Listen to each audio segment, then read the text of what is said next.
Kenapa banyak orang yang berbeda-beda dalam menjalankan agama ini? Padahal Tuhannya sama, nabinya sama, Al-Qur'annya sama. Bagus pertanyaannya. Karena berbeda-beda memahami Al-Qur'an dan hadis. Makanya dakwah salaf ingin mengajak agar satu pemahaman. Apa itu? Memahami Al-Qur'an dan hadis dengan pemahaman para sahabat. Kenapa para sahabat pemahamannya yang dicontoh? Karena satu, mereka diridhoi oleh Allah. Dua, mereka dicap oleh Allah dan Rasulnya sebagai manusia terbaik.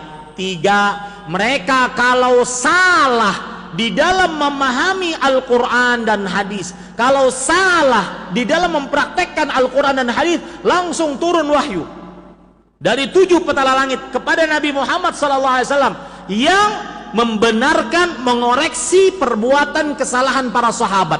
Dan tidak ada kaum yang seperti itu kecuali para sahabat. Saya beri contoh. Ada seorang sahabat ketika junub, beliau berinisiatif junub pagi-pagi hari sebelum subuh. Junub, bermimpi junub. Tapi tidak ada air. Nggak ada air. Otomatis tidak bisa mandi. Maka akhirnya beliau berinisiatif. Apa yang beliau lakukan? Berguling-guling di pasir. Seperti berguling-gulingnya kucing. Fatamarraga kama tamarragad dabbah, dalam hadisnya begitu. Maka beliau berguling-guling di pasir sebagai tanda bukti bahwasanya beliau mandi pasir. Kalau hadasnya hadas kecil kan bertayamum cukup. Ini hadas besar, maka beliau berpikiran, oh berarti harus mandi pasir. Sampai kabar tersebut kepada Rasulullah SAW, beliau cuma mengatakan, la yakfika an taqula biyadayka hakadha. Tidak, cukup kamu lakukan begini. Pegangkan tanganmu ke dinding. Kemudian kalau ada debu maka tiuplah, kemudian usapkan ke wajahmu, kemudian usapkan ke kedua telapak tanganmu. Selesai urusan. Lihat, yang salah dibenarkan melalui wahyu. Itu tidak pernah terjadi kecuali siapa? Kepada kaum siapa? Sahabat. Makanya saya mengajak kepada kaum muslimin, ayo ke ajaran salaf. Apa maksudnya? Memahami Al-Quran dan hadis dengan pemahaman siapa? Para sahabat. Apa salahnya mereka? Diridhoi oleh Allah, manusia terbaik kuntum khairu ummah. Kalian wahai para sahabat adalah sebaik-baik umat. Kalau salah dibenarkan dari dengan wahyu. Yang keempat, orang Arab paling paham tentang bahasa Arab dibandingkan orang kita. Yang kelima, langsung gurunya Rasulullah SAW. Yang keenam, beliaulah pelaku sejarah. Hadis itu turun, ayat itu turun.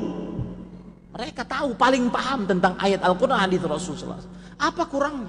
Ustadz, kan ada mazhab Abu Hanifah, Imam Malik, Imam Syafi'i, Imam Ahmad. Kemana ini mazhab? Maka kita katakan imam-imam itu pun ikut siapa? Para sahabat. Dan saya katakan dengan tegas, tidak mengapa Anda belajar mazhab Syafi'i. Fikih mazhab Syafi'i diantaranya matan, ghayah, wa taqrib. Belajarlah. Belajar fikih di sana. Silakan. Tetapi ketika Anda mengamalkan sebuah amalan, maka harus berdasar dari Al-Quran dan hadis. Belajar fikih tujuannya apa? Karena Pak, di dalam semua madhab itu fikihnya sudah teratur rapi. Dari mulai toharah, kemudian bejana, masalah air, masalah berwudu, mandi, tayamum, mengusap di atas sepatu, mengusap di atas jilbab, terus sampai sholat, puasa, zakat, teratur rapi. Di dalam mazhab begitu, maka silahkan Anda belajar mazhab.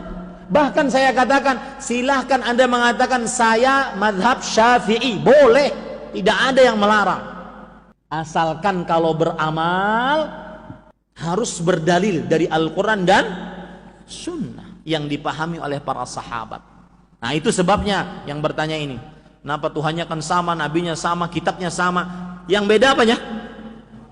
Pemahamannya.